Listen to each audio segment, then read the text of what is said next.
Roll call, please. Councilmember Gross. Here. Councilmember Hasselbrink. Here. Councilmember Kusamoto. Here. Mayor Pro Tem Edgar. Here. Mayor Murphy. Here. We're going to special orders of the day, Community Development and Public Works Department Budget Overview. Stephen, we're going directly to you. Yeah, thank you very much, Mr. Mayor and members of the council and staff. Thank you for attending tonight. I'm going to take you a walk through our department, what it does and who does it, and I appreciate the opportunity to share with you what we do. Community Development and Public Works is two kind of commingled department. We've never officially merged the two departments. They, in 2006, the city manager came to us and said, do you want to take over Public Works? And I said yes. Or everyone else backed up. I'm not sure what they did. But we've been running it ever since with the assistance of very willing staff and some consultants. And I'm going to tell you how we do that tonight. Community development establishes a long-range vision for the city while maintaining the mechanism to guide physical development. What community development does is the physical development. You will see community development kind of as the property line in. If you take someone's property line, community development is the property line up to their house, and public works is the property line out to the street. It's an easy way to remember who's responsible for what. So community development is responsible for creating that vision, and we've recently done that with the successful approval of the general plan that'll get us through the next 20 years. Some of the visions that we have for Los Alamitos is a walkable corridor and a corridor that separates kids from cars. And some of those visions are incorporated into the general plan now that that's approved and adopted. Our organizational structure is 2 full-time staff. We have the director, myself. We have the associate planner, Tom Oliver, one of the hardest working planners I've ever met. 2 part-time staffers. We have a department secretary and a code enforcement officer. The department secretary right now is a part-time person, Dawn Saladay, and she wears the hat of both community development and public works secretary. And I'll explain that a little bit later to you because it's a little bit complicated how that's budgeted. Then we have contract building official Mark Abbott of Charles Abbott and Associates, and then we have 2 volunteers, Martin Mares and Edgar Gonzalez, working in the planning department, helping out with some planning related functions. There's a picture of our structure. It's myself, Dawn, Tom, Ruben, and Mark. And then we also have NPDS as part of our responsibility, which is over to the right. So those are the faces. The department divisions are the administrative function, which is me overseeing the department along with my secretary, code enforcement, planning, NPDS, building and safety, and then we also wear the department hat of economic development, which is basically business retention and attraction. It's trying to attract new businesses and keep the businesses that are here happy. We are the staff liaisons for the Planning Commission. These are our members. We couldn't do our work without the good work done by them. We have Mr. John Riley, Mr. Art DeBolt, Ms. Marianne Kilty, Wendy Gross, Gary Lowe, Will Daniel, and Victor Sofolkanik. Again, the administration department is responsible for the improvement of residential and business environments, retention and expansion of retail, commercial industries, and the education and advocacy of city-sponsored initiatives and programs. And you'll see that a lot with some of the applications that come through. We genuinely are advocates for well-planned businesses. The planning division is some of our stats from last year. Was 93 new businesses opened, 16 special event permits issued, 12 conditional permits processed, and that can be everything from drive-throughs to remodels of storefronts to uses that weren't previously allowed. Could even be outside dining permits. You saw that with the new brew pub and ale house on Los Al Boulevard. Site plan review and temporary use permits, zoning ordinance amendments, variances, 2 general plan amendments, and also Tom wears the hat of being our go-to guy for grants. He has brought in, he's almost near the $1 million mark since he started in 2007, he started in 2008. So it's a CDBG grants, EECBG grants, and one other type of grant. I forget what that is. Our building and safety division is operated on a contract basis. We have a contractor that sits in our office and takes calls and answers questions at the counter from 8 to 10. And then from 10 to 2, he's out in the field doing his daily inspections. And then from 2 to 4, he is back at the counter. So a resident or a customer has the opportunity from 8 to 10 and 2 to 4 at the counter, and the rest of the times we're getting the inspections in. Over 369 permits were issued that year, 1,430 inspections performed, and 236 plan checks. Plan checks are the portion of your blueprints that are reviewed prior to you being issued a building permit. A lot of us like to use the word plans, but we think the public understands the word blueprints a little bit better still. And so building and safety is completely done by contract. We never spend more than what we bring in because our contract with them is on a percentage basis. You may recall that this is currently out to bid. We've had proposals on my desk right now. We're reviewing those proposals, and we'll be able to let you know what our future expenditures are going to be in this category. Neighborhood preservation. Another word for neighborhood preservation is code enforcement.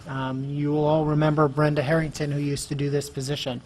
When Brenda retired, we decided to take the position to a part-time level to save some money during some belt-tightening times. So now we have a part-time code enforcement officer. Officer Hernandez has issued 65 property maintenance violations, 31 business license violations. He works on inoperable vehicles, overgrown vegetation, graffiti, noise, and building permit violations. He also sometimes dabbles in trash. Trash cans, refuge problems, and you'll see by the picture he chases bus benches and clothing bins. Has been a big part of his job as of late, is chasing these around town and picking them up. Tony's crew helped out with the bus benches, picking those up and storing them. But that's what code enforcement does. NPDES is a complicated permitting process that we are members of a joint permit by the County of Orange. There's 2 permits in the County of Orange. One is Aliso Viejo South, one is Aliso Viejo North. We're part of the one for Aliso Viejo North, and the county administers that. We pay them.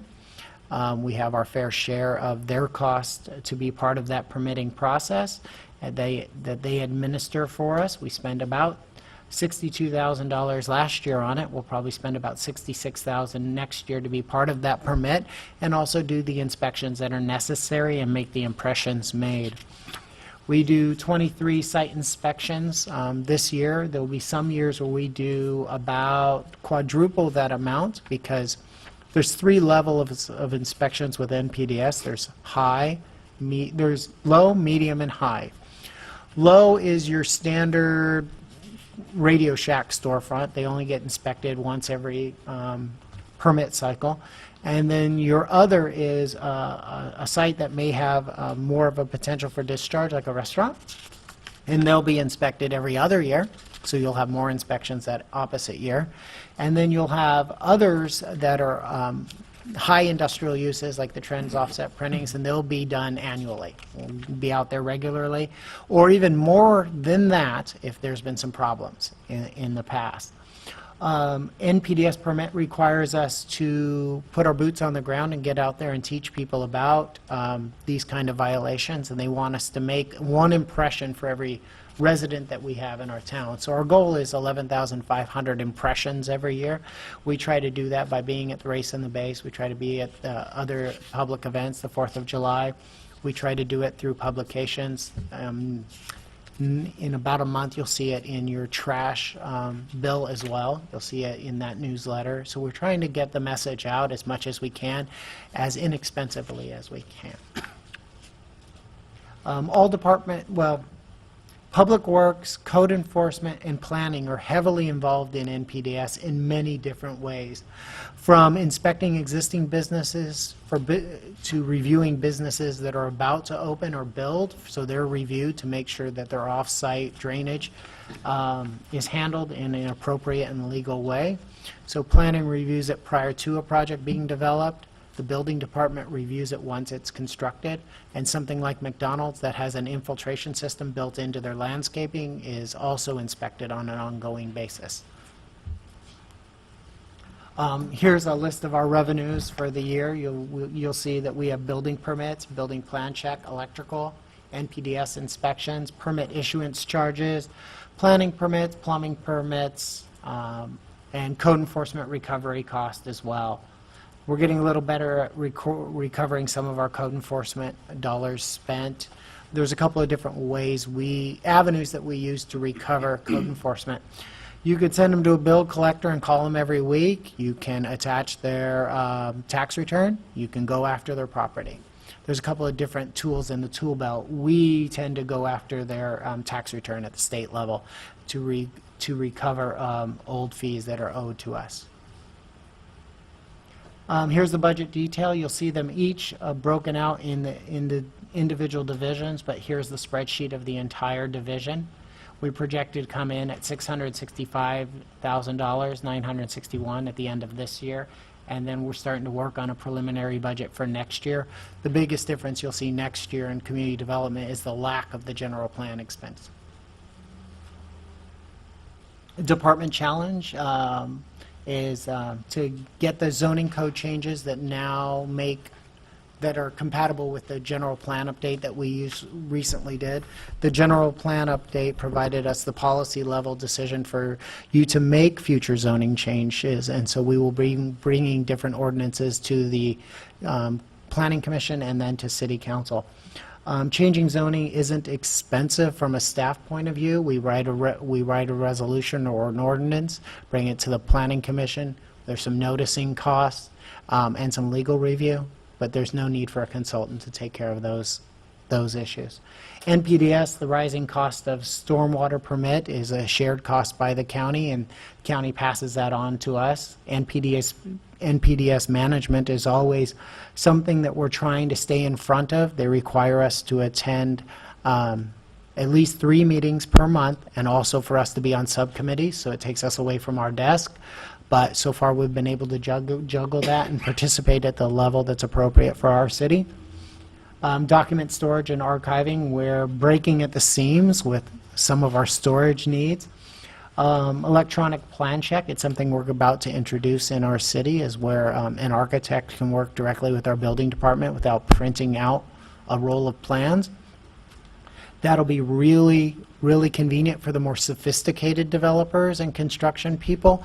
The mom and pop draftsmen probably won't find that to be smooth for their needs, because they usually don't draw them electronically. Fountain Valley's currently testing that process out. Once they get it up, we will be the next person online to try that. It'll be great for when the hospital goes through their next phase, or any office building with a sophisticated architect will be able to just go digitally, and each time they're not going to have a roll of plans in their hand.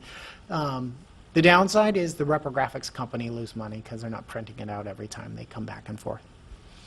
Part-time versus full-time code enforcement, that's always a challenge of when do we go full-time. We have an aging infrastructure. We have apartments that are nearing 70 years old, and that's always a challenge. And then we also have the new contract for the building safety engineering and traffic engineer coming up this year. Those are all on my desk, and we're reviewing. Jason has been so generous to review those with me, and we'll start rating them the same way we rate most proposals that come in.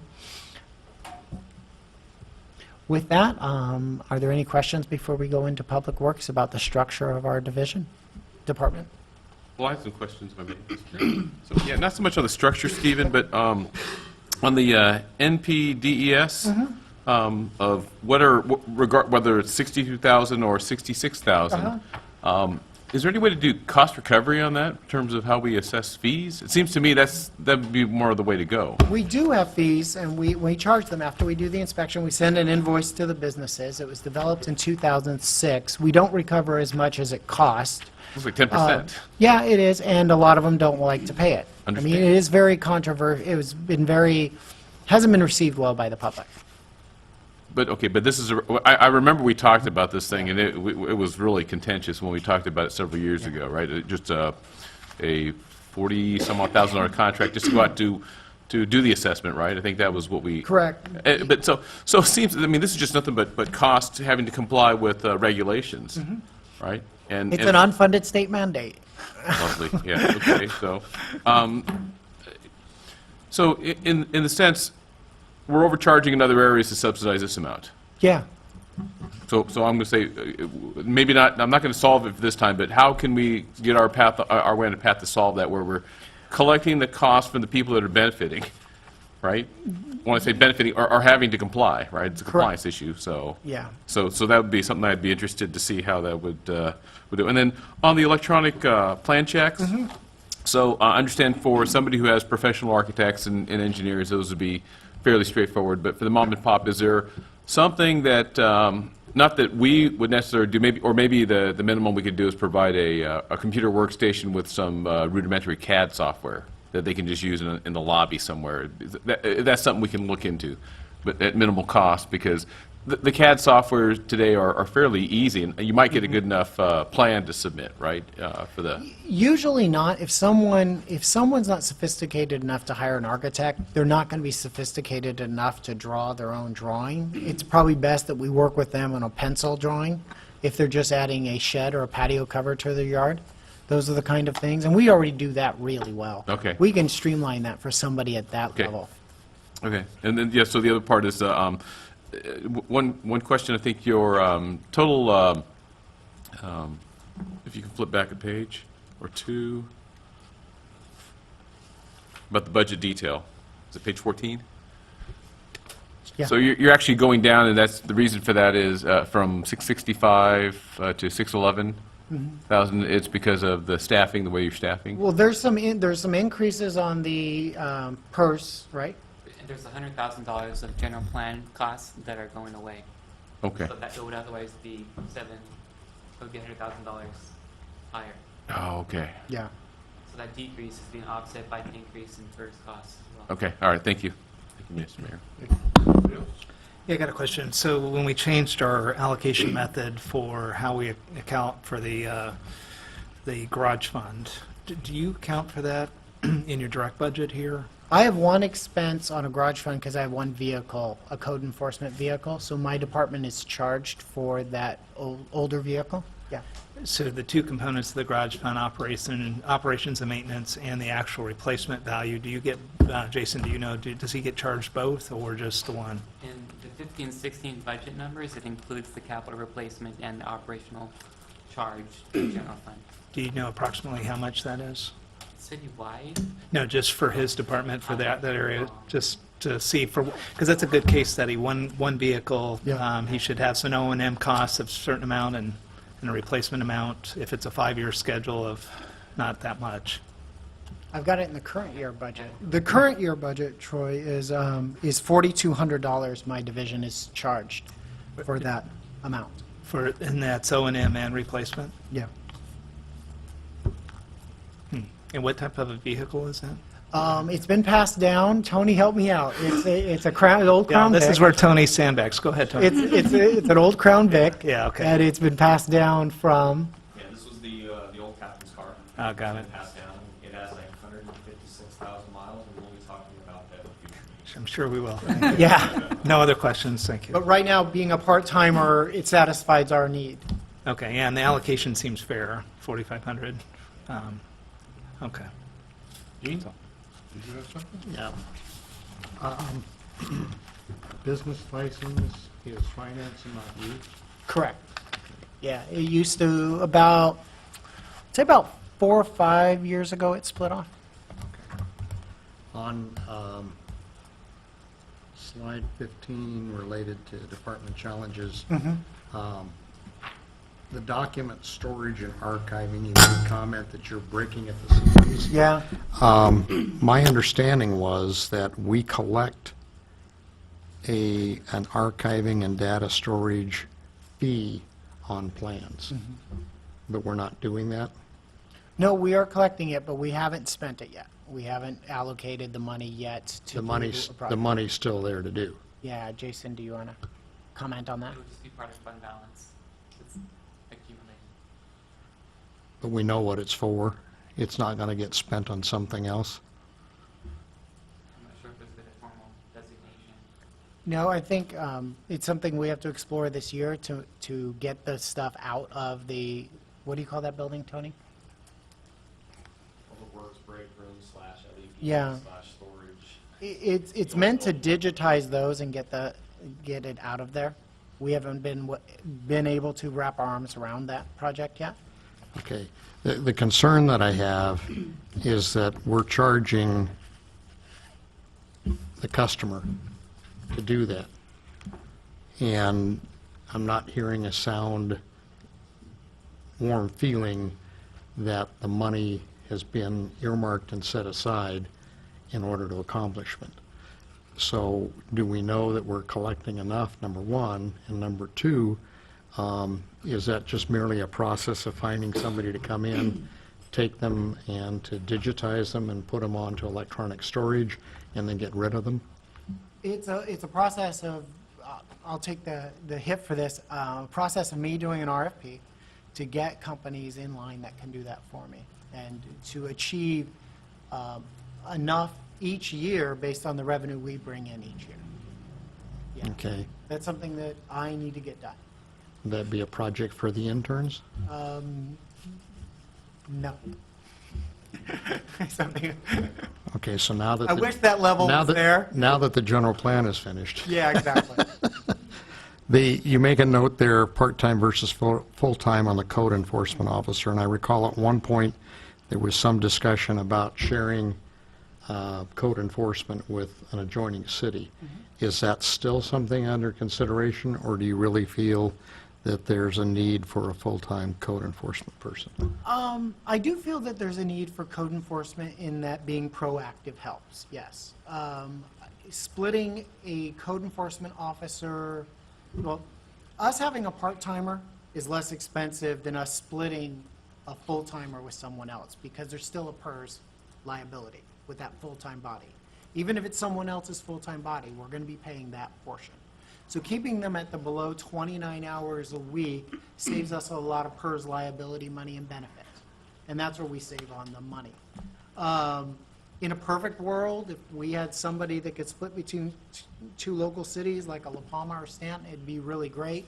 I don't think the savings would actually be there, because a part-time is still going to be less expensive than a full-time split.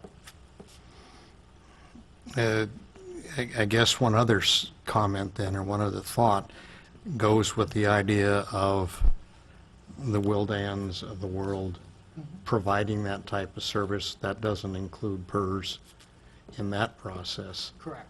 So the idea of a split, although I guess they take a share of it as well.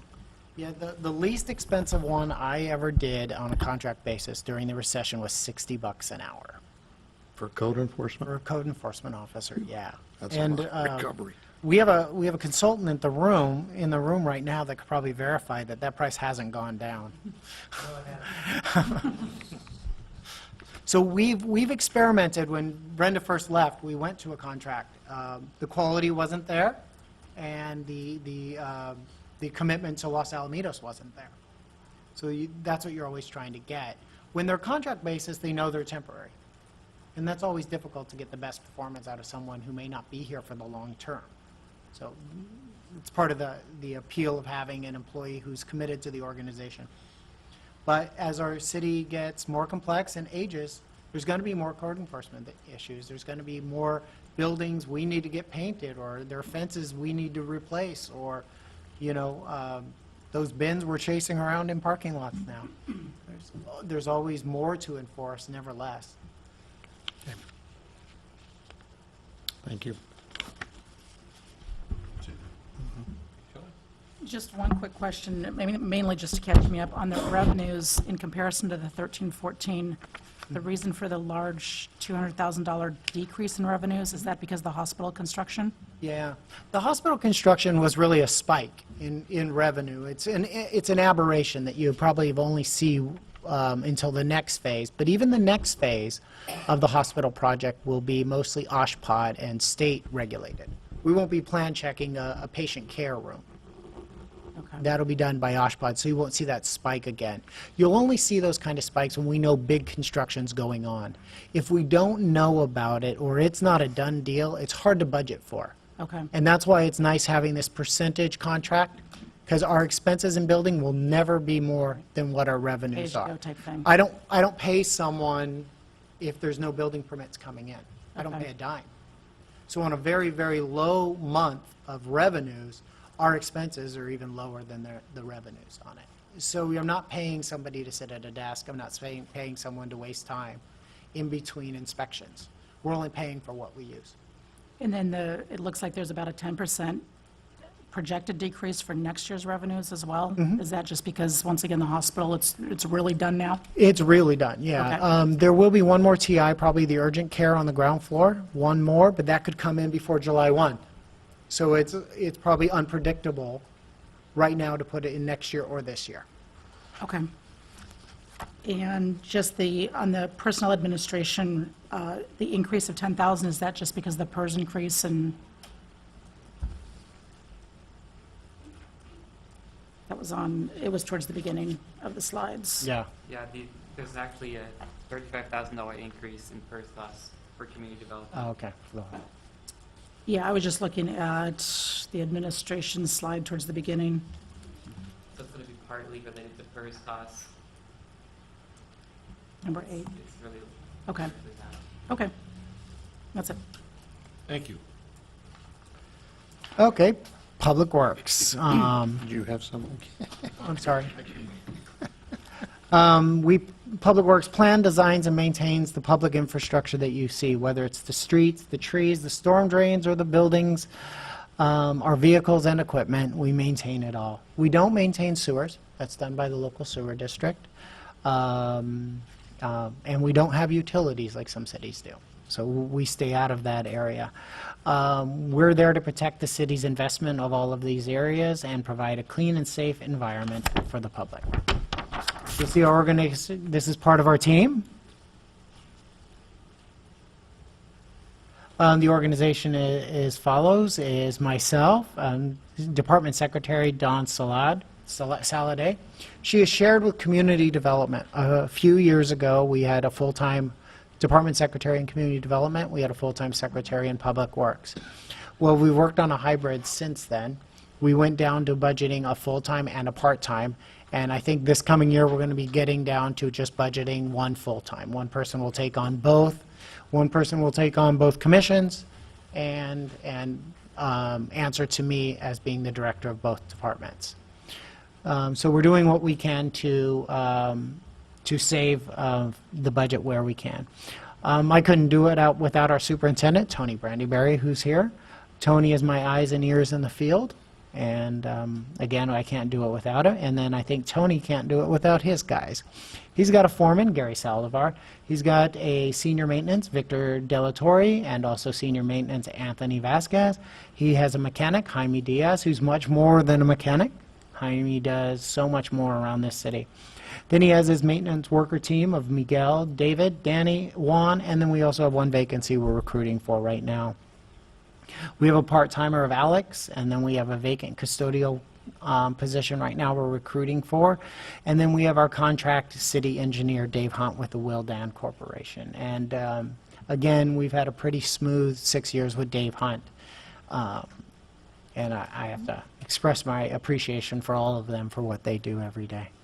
You guys don't have as much fun, though, as the last department we looked at, Yeah, who were all dressed up like mini-me's. yeah, Or, what was it that they were? Minions. Minions, yeah. yeah. I don't know if I could describe Public Works as fun. Rewarding, yes, fun. Yeah. And pipes. Here's some pictures of the organizations, myself, Tony, and then Dave Hunt, and then all the guys that do all this work in the streets and the trees and the city every day. The Public Works Department is divided by administration, engineering, capital improvement, fleet, streets, parks, and buildings. Although it's divided by divisions, each guy is cross-trained into streets, park, and building maintenance and fleet maintenance. They're all very cross-trained, and they all do a very good job of stepping in when somebody is out on vacation or time off. They all are capable of doing most of it. We also work closely, and we're the staff liaison for the Traffic Commission. Dave Hunt works closely with the Traffic Commission, as does the rest of the staff, and that consists of James Wilhelm, Gina Berry, Javier Mejia, Mr. Daniel Patz, Dave Emerson, Thomas Lindsay, and our newest is Jason Seaman. And they work on applications that come to them and respond to traffic studies. They're currently working on the traffic study that was done near the schools, and I think they're going to finalize that up next week, and they're doing a darn good job. The facilities that we manage consist of a community center, a youth center, city hall complex, Oak Gym restrooms, the USA Water Polo National Training Center, the museum, the Finley Pump Station, Little Cottonwood Park, Laurel Park, Orville Lewis Park, Labradette, Roberts Park, Sir Optimus, Stansbury, that one's over by Warren, Stearns Park, Coyote Creek Park, which is our newest park, and the McAuliffe Fields. The administration has the task of overseeing the budget, employee supervision, contract management. We oversee the contract for the city engineer, the landscape maintenance, and the tree trimming. There's a lot of other smaller contracts like rodent control and things like that, but those are the major ones that we work with. Issuance of encroachment permits and wide load permits. When a wide load, a large crane comes through our town, they have to get a permit. We have to be around and at the counter in order to issue it to them. So we usually do that with a 24-hour notice or 48-hour notice. They're pretty good at that. And then encroachment permit is when somebody wants to work in our right-of-way, whether it's on our sidewalks, our parkways, or in our streets. They're required to obtain a encroachment permit. And many times it'll also facilitate a traffic control plan where we want to know how they're going to control the traffic arriving to that area that's under construction. So Dave will review their traffic control plan. We also do public works inspections of when they're doing work in our public right-of-way.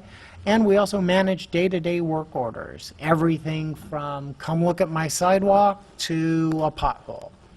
And they come in daily. It also could be something at a bathroom in a park. It could be something at the pool, but we manage all of those day-to-day work orders, and we do it pretty well. If you ever have an item that you need or your neighbor needs, just send it to us. You can either email us, call us, and call the Public Works Department at extension 301. Street maintenance. The task there are to replace the replacement and inventory of all street signs. As you know, we're changing out some of those signs to make sure they meet the new reflectability laws. Repairing asphalts and street markings, replacement and repairing of all concrete areas, and maintaining and monitoring storm drains for the NPDS program. We have to make sure things aren't going down those storm drains and that they're cleaned out regularly again. NPDS, you'll see, floats into many other departments within the city. We're going to work on a grant. We're meeting with OCTA next week, the 1st, actually this week, to apply for some money to put some storm drain covers on the face of our storm drains. And then also we monitor the street sweeping, which is provided via a contract for our trashing. We don't get a lot of street sweeping complaints. We do pretty well in that area. Some of the park maintenance, as you know, there's a new level of maintenance expected with the parks and some of the new fees that were adopted a couple of years ago, and we're rising to the occasion, but we could only do as good as Mother Nature allows us to do. We've done really well with McAuliffe this year. We were able to bring it down and take it offline for a bit. We were also able to take Laurel Park offline, and I think you all saw the results of that. So it is working, and being able to take parks offline really does help. The park maintenance group monitors tree trimming, landscape mowing contract. That's a new contract that we've entered into last year. It's a $62,000 contract with Midori to do some of the mow and go stuff we have going on in town, and frees up the guys to do some of their work at the new park and elsewhere in the city. We maintain planters and medians. We maintain the weed abatement program. You all know what it's like to take care of the weeds in your own yard. Throw that on 30 acres around town. can imagine what kind of program that is. We also try to replace and plant trees, shrubs, and flowers in the public right-of-ways, and we also do the annual sport rehab and inspect playground equipment regularly. Gary Saldivar is a certified playground inspector, and he's obligated, and by our insurer requires us to inspect those regularly. If you ever see any playground equipment that may need to be repaired, please let us know. We could use all the eyes and ears in the field as possible. Facility maintenance, we perform citywide facility maintenance on almost 27,000 square feet of facilities, with custodial duties, outside services like air conditioning repair, pest abatement. We, like with many residents in town, we have gopher issues as well, rodent issues, skunk issues, rat issues, you name it. Being a property owner has its responsibilities. We're also regularly repairing buildings, the electrical, plumbing, drywall, painting. Last year, we replaced a large door in Corey's building, as you remember, the roll-up door, fire door. So we're always finding new things to maintain and keeping these buildings up to snuff. Fleet maintenance is the maintaining of our fleet. This deals with mostly four-wheeled vehicles, but also some equipment and some of the mowers. We're obligated to maintain these things and maintain the records of the repair, especially after a police vehicle's involved in a chase or pursuit. They have to come back and get inspected before they're released to the field again. We also maintain the Finley storm water station.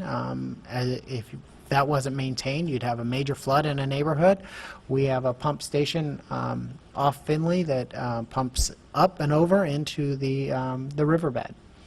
We also do the recommending of new vehicle purchases and taking the lead on vehicle purchases.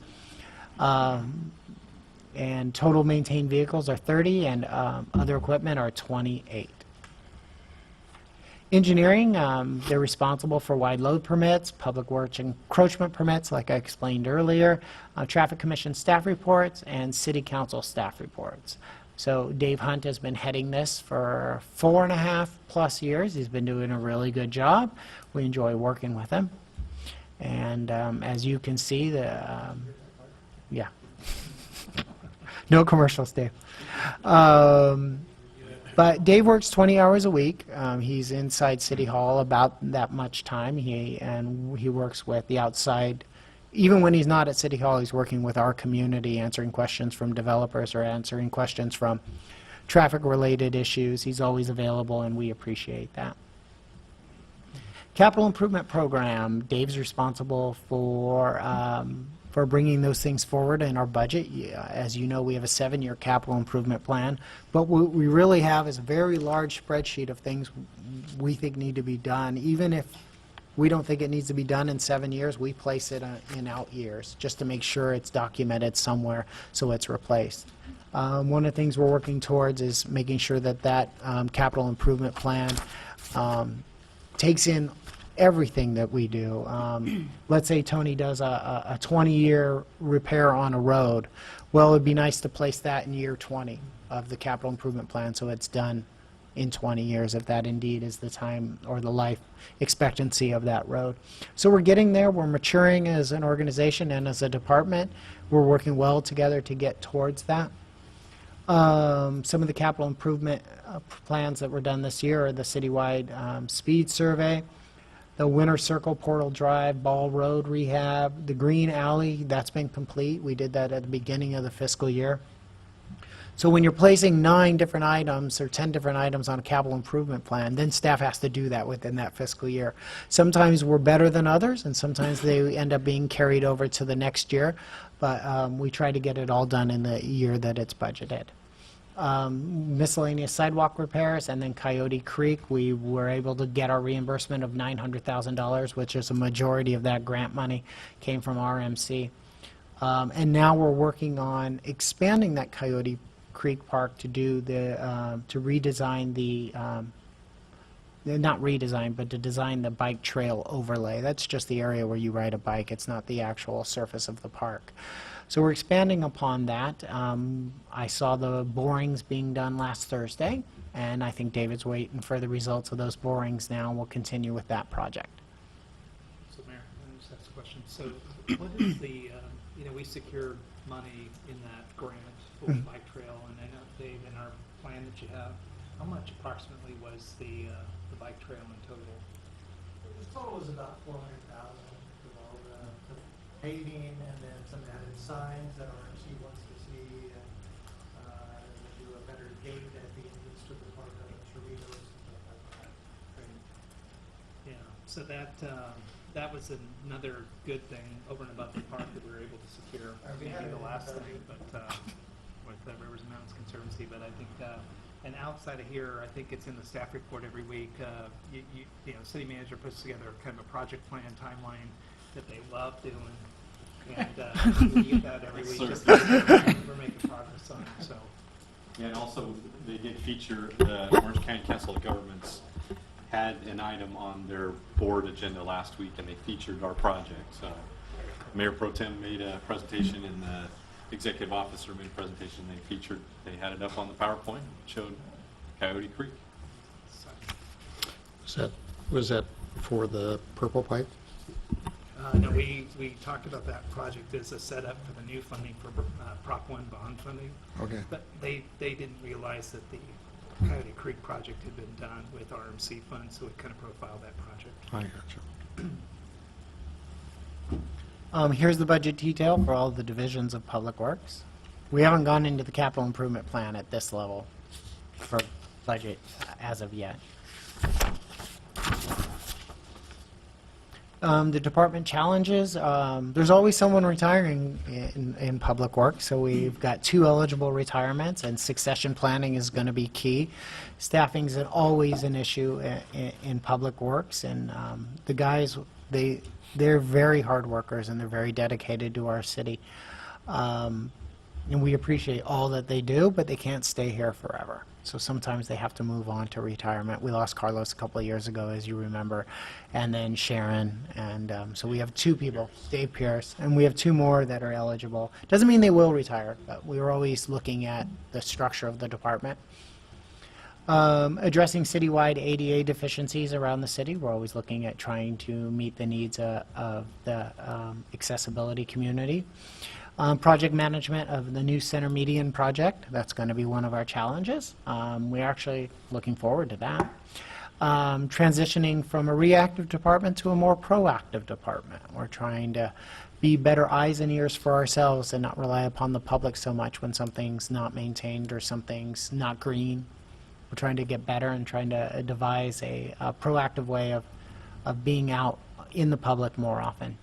Minimum wage increases are always an issue that may come up in play in the future. We have a couple of part-time employees, but thus far minimum wage hasn't really hit our department that much because they're making more than minimum wage. Addressing aging facilities and infrastructure is always a challenge for any city, and Los Alamitos is no different. We're certainly not the other LA, but we still have infrastructure that needs to be addressed. And also, one of the challenges coming up is the fee study that Jason will be working on later in the year. And that's, and again, like I said in the other slide, is the contracts that are up for the different vendors. We'll be looking at those and hopefully bringing some savings to City Council in our future budget based on the contracts that we recommend in those. Just one, on the fee study, Councilmember Kusamoto, you mentioned reimbursement of NPDES, so I think that would be one thing that could be part of that fee study. Thank you.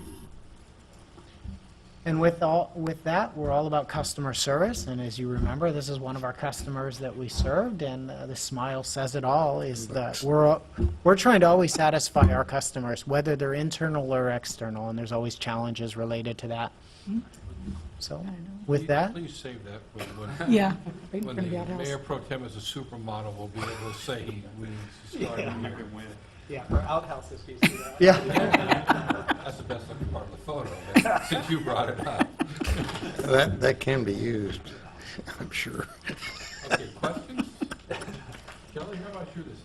Yeah, just, and once again, it's probably just play catch-up, but there's a couple increases that would just seem large. The administrative personnel up about 55,000. Jason, I think you have a response for that.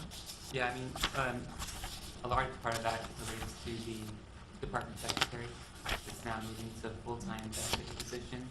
It was vacant for about a year almost, and it's been filled currently as we're trying to get it recruited, just with a part-time, non-benefited employee.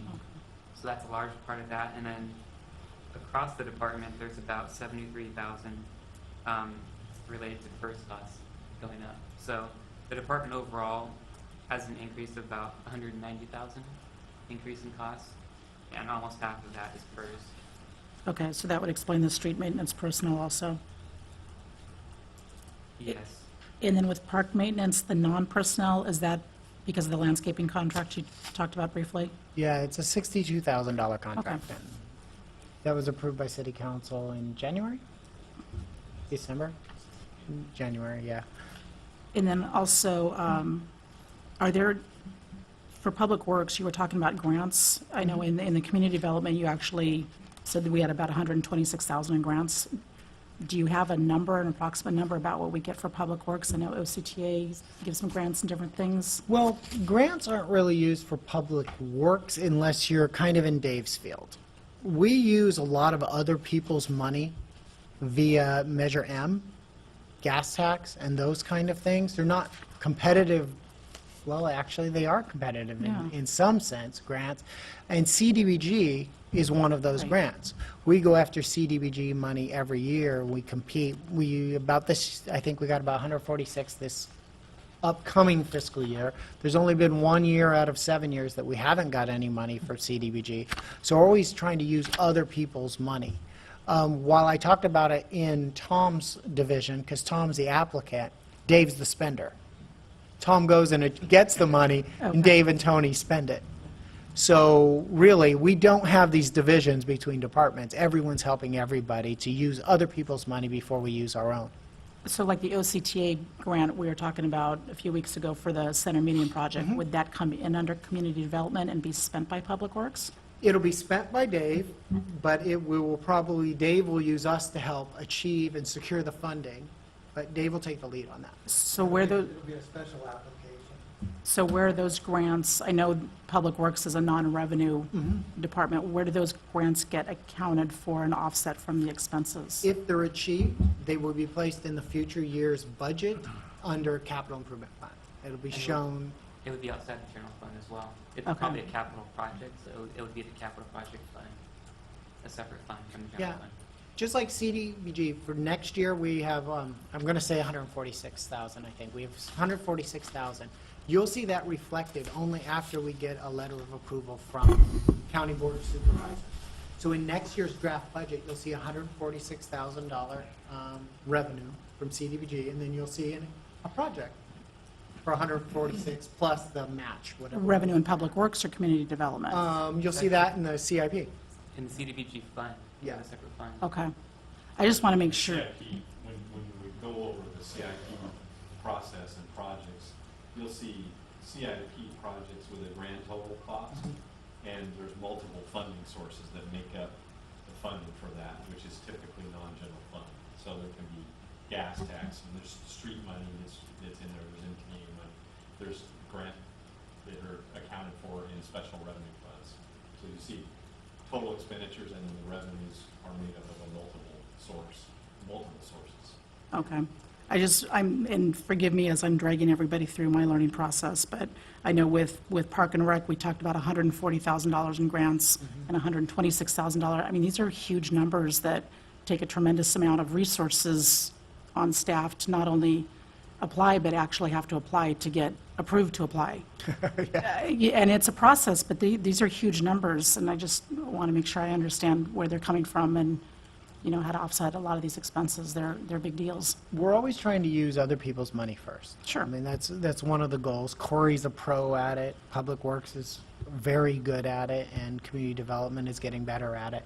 But it's taking all of us this team approach to get it done and get it done right. And so now when we see applications and they come across our desk, we're thinking more globally about the city, and we're also thinking how to offset general fund. It's like, wow, if we use this, we could save here. So we're constantly looking how to restructure our own budgets with our own divisions. Okay, all right, that's it. I have no questions, thank you. Did you include prevailing wage impacts? Didn't we pass something that prevailing wage could be utilized on public works projects? We Or- did. I don't think the budget reflects it because most of the prevailing wage that we pay will be in CIP projects, and we're not there yet. And then the, Right, but that's not this budget. yeah, It's a and then different when is the, when are we going through the CIP budget? Jason, when do you Jason. want to do that? You guys can pull the project. Okay, new guy. So that's, okay, so that'll be another workshop or Probably something? late May. Yeah. Yeah, Well- we'll have a, we'll try to set up a, budget standing committee and then have the CIP, the budget standing committee have that discussion and then have the full CIP discussion in the full council. But May is the, when we had it last year, Okay. that's the logical time. Yeah. When the CIP process, the first step is the carryovers, what we won't finish this year. Then we'll look at, see what was at year 2 that needs to be brought to year 1, and then we'll look at what's changed in the community since then. What kind of deterioration level have we had? What grant opportunities have we had, and what kind of revenues do we have to spend? So that's kind of our process. We meet, all the departments meet and talk about what their needs are, whether it's air conditioning, roof replacement, those kind of things. And then we present you a spreadsheet that shows 7 years out, and then you get to take your chance at it, and we'll do that same process this year as well. Great, thank you. On a policy basis, on vehicle replacement, you went through and established inventory on vehicles and projected replacements. I'd like to have you look closer at police vehicles. And the reason I bring that up is that individual that I believe was with Irvine PD, which is a larger community, larger fleet, if I'm not mistaken, their vehicle replacement is over 175,000 miles, and I believe ours is at 100,000 miles. What is that, 85,000 miles for 4 years Okay. for the police vehicles? Yeah, I would ask that we look at that from the standpoint of do just a separate comparison around, because their mindset is it's going to be theirs for longer. They tend to keep better care of it. And we're a smaller city from the standpoint of commuting and responding and doing things, so the mere idea of replacing them so early, if there's more life, and I know the attitude is as well, this is getting ready to go, and that's getting ready to go, and so on. I'd just like you to kind of look at it, just to see if that's a possibility, that there's a different timeline involved as it compares to some of the other surrounding cities and other departments. On these, for city manager, on these sessions, they've been extremely helpful to learn a little bit more. I know we have police coming up.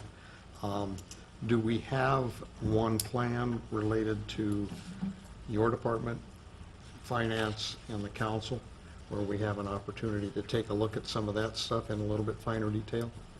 We didn't plan on the three, we planned the 3 major ones with the 2 that we've had and one more with police. We know we hadn't planned an additional session just for admin, city council, city clerk. We haven't yet planned one for that.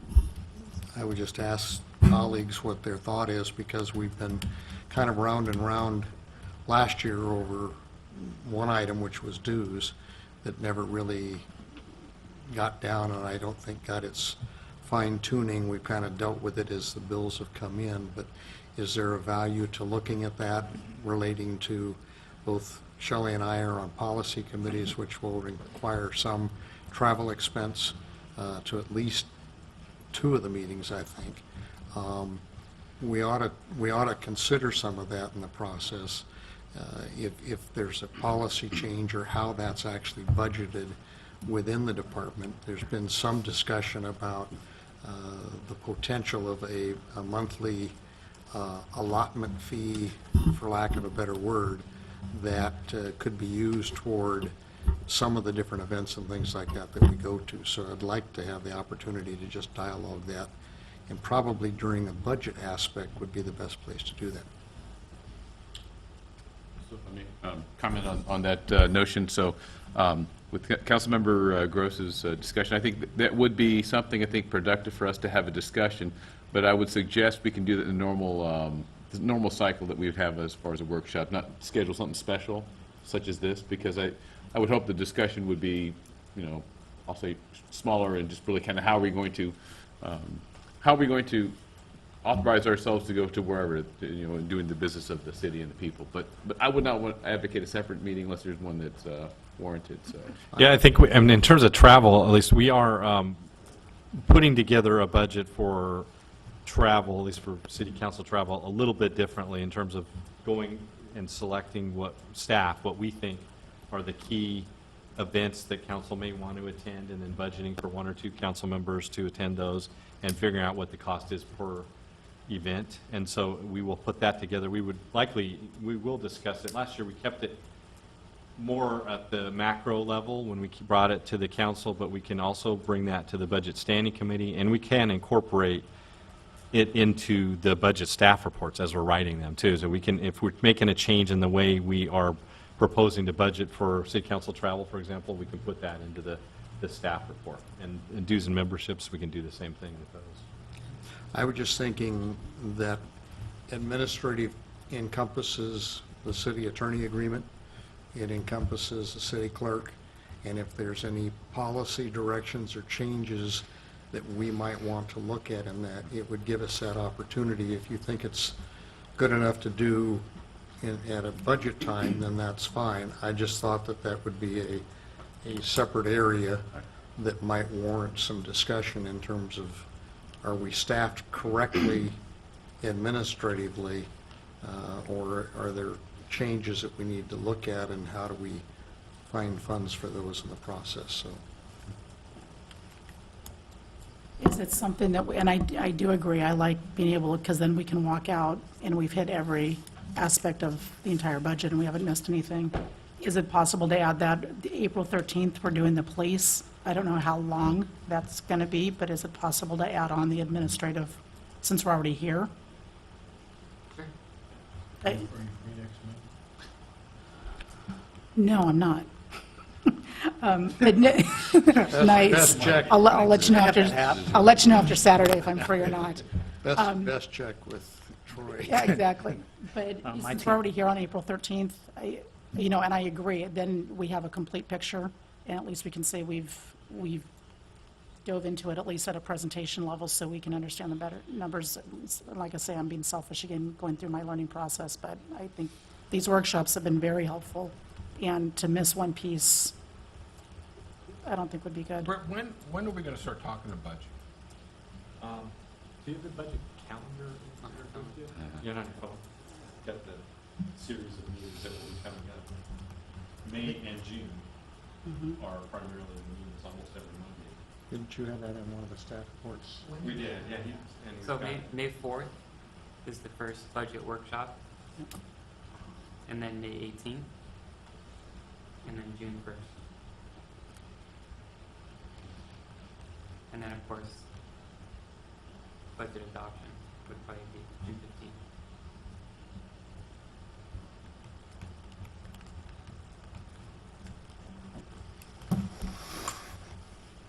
We can incorporate that into the April 13th and add slides to that, and add admin to the PowerPoint with police.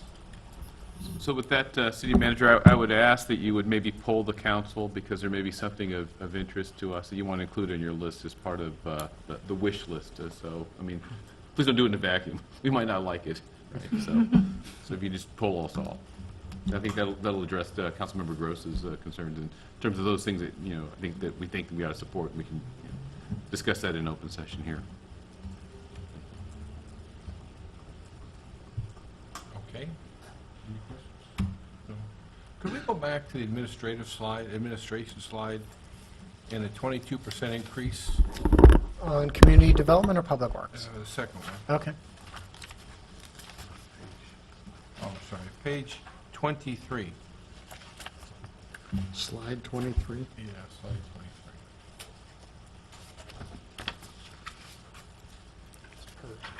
Jason, you were saying it's all PERS? No, 30,000 of it, approximately 30,000, is the department secretary. Moving from a currently vacant, which is being filled by a part-time, non-benefited position, to a, next year, a full-time benefited once we get the position recruited and the person in place. So $30,000 incremental cost associated with that one specific position, the department secretary. I guess And my then- my question is that necessary? You guys can say yes, I mean. Yeah. Yes. We need a full-time secretary to do both those jobs. One, we've reduced it from 2 full-time to 1 full-time, but right now we're at 1.5 budgeted, so now we're going to get to the 1. Could I So we say did- that the 15 number is then really is artificially low, more than the other number is being? Yep. Yeah. Yeah. Okay. Now, street maintenance is going up 8%, the next slide. That's still I think it's about 8% increase. Is that still pretty hefty? Did you have anything as to why? I think street maintenance, the senior maintenance Mhm. work position was vacant in the current year. We just currently filled. Yeah, this isn't actual budget to budget. This is projected, what we think we're going to finish the year, and then Okay. next year's budget. So once again, the current year is artificially low because of the vacancy. Okay. Footnotes to that would help. Yeah. And slide 25, park maintenance, that's just a new agreement being phased in? Midori. Yeah, Midori Gardens, yeah. Okay. But I mean, that's another 20% increase. Mhm. Is that the fact that we have the new agreements with the school board? Yeah, the level, expectations of the field maintenance has gone up higher, yes. Okay. And when does that start? That's already started. Okay. Yeah, that's already, you've seen it with the 2 fields this year, Laurel Park and also McAuliffe, what? And Coyote Creek, right. Okay. Part of that money is the Coyote Creek maintenance. That's The big picture is we added a large park to our inventory. So the question that came before the council earlier this year was, do we add staff? We decided we wanted to keep staff at the level it was and contract out some of the more mundane, and then have our staff concentrate on the field maintenance and the new park, especially the new park in its infancy. So the preliminary 2016 budget, for example, in non-personnel, goes up about 70,000. Is that water and fertilizer? What? No, that's the Midori Gardens contract. The non-personnel is the contract for that outside firm to do the mow and go stuff on the center medians, and then the side panels and what other fields? and all the parks. All the parks. And it takes, if you recall, back during the negotiations, we were going to hire a total of 4 part-timers to cover this. 2 part-timers for the sports fields, 2 part-timers for Coyote Creek. We brought a contract to you in December, which took, instead of hiring 4 part-time, we hired 1 part-time, and we were able to contract the remaining work to Midori Gardens and save $3,000 at the same time. This, now what you're seeing is the increases, the net increase from that, which is $62,000. Would have been And then $65,000 come up 20%. for both parks added jointly. Okay, I think my confusion comes in that we've subbed out some of the work, yet we're paying substantially more for it. So is the more being caused by the fact that we're caring for more fields? Correct. Where the level of fields, the level of fields went up. Okay. And also the care of the fields for, the care of Coyote Creek Park, the maintenance costs. What for would you that. think Coyote Creek is going to cost us? Back in 2009, 14. city council was told it was going to cost $35,000. Right, that's what I remember too. Yeah. They The still think- designer would tell you 70,000 for the first year, and then it would trail down to 35,000 by year 4. Okay, So that gift horse wasn't as much of a gift. I remember a candidate pointing that out. They're all wrong. Well, it's not free, but it's still a great thing that we have it. Right. So, I'm trying to get a feel then for when did we start the field update, let's say? When did we reach the level we're at now? Half of 15 or late in the year 15? Midori Gardens, the increase in our budget occurred in January. That's when our first invoice came in January. So half a year, Yeah, it was half of this current half a fiscal fiscal year. year. And so next year is your first full year with that on the books. Okay. Okay. So does the projected then reflect that half year? Yeah. Under the next slide, facility maintenance, we talk about pest abatement. Does that happen to include gnats, or is that vector control? That's right. If they come to you in a bag, it's us. You know what? You know, Ziploc bag. That was my attempt at humor. I'm sorry. I just missed it. I'm sure it was funny, though. Tough job. It's polite. You witnessed it yourself. Well, honeybees, right, Stephen? Honeybees would fall in that? If we had to have a contractor out, we had a contractor come out last year to get bees that were on the fence at the Oak Middle School. Yeah, so yeah, it does. In my neighborhood, I guess over last week. Yeah, we do have to hire people to go after our rodents that we find that the vector control agency doesn't take care of. And we're always chasing it. We want to maintain our property the same way you want to maintain yours at home.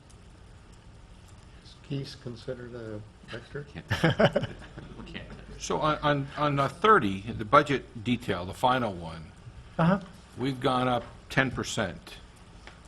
How much of that 10% is really new projects? You'd say the majority, half, any feel?